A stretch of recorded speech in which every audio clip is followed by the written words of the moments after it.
welcome to my Therapy Garden YouTube channel, where playing in the dirt helps me take away my hurt. Today, we're going to be answering a question. This question is from Natalie from Lakeland, Florida. Which houseplant would you recommend for someone who does not have a green thumb? Okay, that's a great question. Thank you, sweetie. And thank you, Natalie, for asking that question. For houseplants, there are a lot of plants you can choose for houseplants. Some require more care than others. But 3 great houseplants for someone who doesn't have a green thumb would be peace lily, pothos, and Sansevieria. Sansevieria is my favorite. That's the one I would recommend. Because Sansevieria is a hardy plant, very resilient. It's a plant that can thrive on neglect. You cannot overwater it, neither can you not water it for too long. Sansevieria is usually called mother-in-law tongue, and this is the Sansevieria that we're used to seeing. And it's called snake plant or mother-in-law tongue. And for snake plant, because of the striations that it has here, then you call it snake plant. And like I said, you cannot overwater your Sansevieria. So if you love it too much, it won't die. Because as you can see, Sansevieria can be propagated in water. This is a leaf that I took from one of my Sansevieria. And in a matter of about a month or so, it started rooting. So I'll just leave it in the water for a couple more weeks, and then I'll pot it and I'll have a new Sansevieria plant. Sansevieria are the top air purifying plant according to NASA. It gives off oxygen and filter out toxins like your benzene, xylene, formaldehyde, and trichloroethylene. And these toxins are usually found in like cleaning products, nail polish remover, or wooden furniture or your cabinetry in your bathroom or kitchen. I would recommend keeping the Sansevieria in the bedroom because it produces a lot of oxygen. Where most plants use the carbon dioxide that we breathe out during the sunlight through photosynthesis and give off oxygen, they only do this in the daytime. But a plant like Sansevieria does it day and night. It gives off oxygen. And for all that oxygen that it gives off, it improves the hair around us as we sleep. And also, it acts as a defense against airborne allergies. So if you have allergies, all that oxygen that it produces will be a defense against this oxygen, against airborne allergies. It's ideal to have your Sansevieria in bright light, but being such a tough plant, it will survive in low light or even dark rooms. There are many different types of Sansevieria. There are over 70 different species of Sansevieria. So the one I said we see most time is the mother-in-law tongue with the yellow tip. That's your Sansevieria trifasciata. Or your Sansevieria laurenti, which is just the green variant of the same one. You have the yellow striping around this one. This one is just green throughout.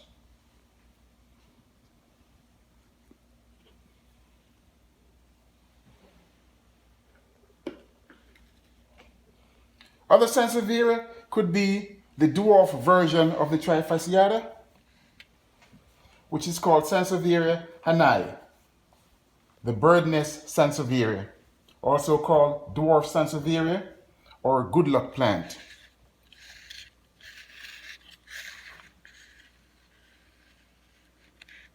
And as we can see, it have a new shoot coming up. So pretty soon I can take that new shoot and repot it and have a new plant. So it's easy to grow Sansevieria. It's easy to have more Sansevieria to propagate it. And as you can see, this one is a green, dark green. And right here we have another one which have more of the snake striations in it. That's the bird nest Sansevieria.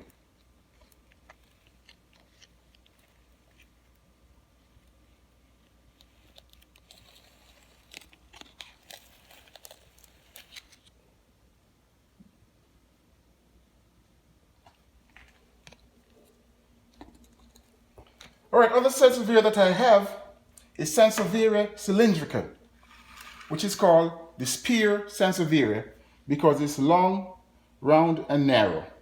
So the spear Sansevieria. And this one I got at my local nursery. The preceding ones, I got those at Lowe's or Home Depot. So you can find these locally. So this is a Sansevieria cylindrica spear. Another type of Sansevieria cylindrica is the braided one.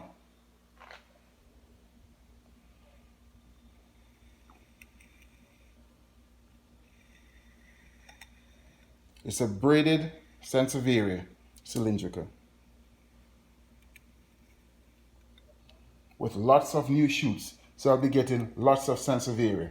And that's one of the reasons I love Sansevieria.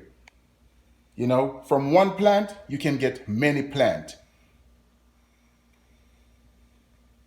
And since Sansevieria is an oxygen producer, you can't have enough. You know, it's worthwhile to have lots of Sansevieria in the home. You know, if you have one in the bedroom, you propagate it, you'll have many in the bedroom. And once you run out of space in the bedroom, put in the bathroom, the living room, the kitchen, the bathroom. They cannot have too many Sansevieria. And that's why I recommend Sansevieria and I love Sansevieria. This is another Sansevieria cylindrica. This one is called Rhino. Rhino. Because it's short. It's a cylindrica, but it's shorter and thicker, just like the horns of a rhino. Sansevieria cylindrica rhino, or just the Rhino Sansevieria.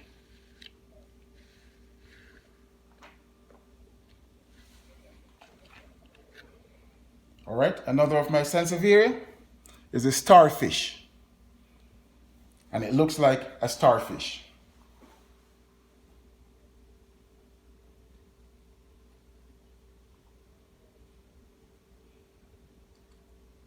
And I have planted with the Sansevieria string of pearls.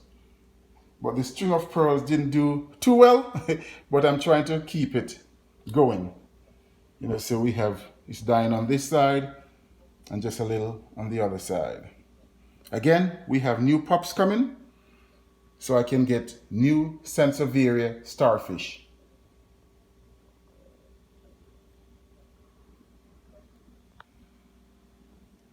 Like I said, there are about 70 different species of Sansevieria. And if you love Sansevieria, you have many more Sansevieria. You have what's called the fern Sansevieria, which is like a cylindrica, but the shoots are about that narrow. They're not as thick as a spear. They come about like there, and they'll be wispy. And that will be a fern Sansevieria.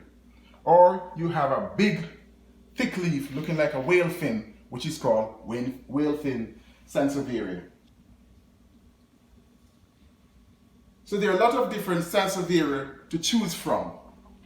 It's a very versatile plant. Sansevieria in the natural world or in the wild is native to Europe, India, and Africa. And it likes hot, dry, challenging climate with poor soil. And in southern states like Florida, Arkansas, or Arizona, you can actually grow these outside. So if you're in one of these hot southern states, you can actually grow your Sansevieria outside. For the rest of us, we'll use it as an indoor plant. And like I said, Natalie, the main reason I love Sansevieria is because it's a great oxygen producer. And in my therapy garden, we need oxygen producer so I can sleep well at night because of all the high oxygen content that it will produce in the hair. It's also a very resilient plant. You cannot love a Sansevieria too much because it will thrive in water, and it will thrive in neglect. So if you have to travel and leave for a couple of weeks, 2-3 weeks, it's fine not getting water. As a matter of fact, Sansevieria do better on too little water than on too much water. So that's our first question that we have for this video. The house plant that will do well, that will thrive even when you don't have a green thumb.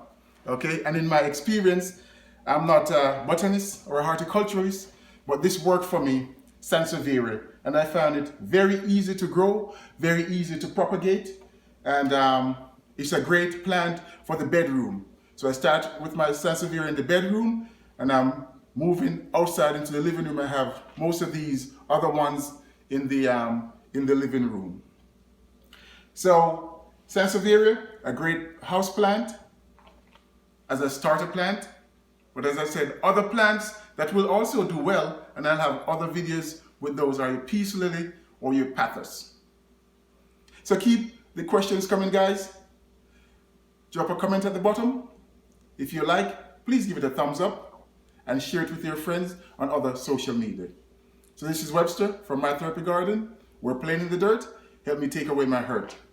I hope you'll have a great day and grow more houseplants.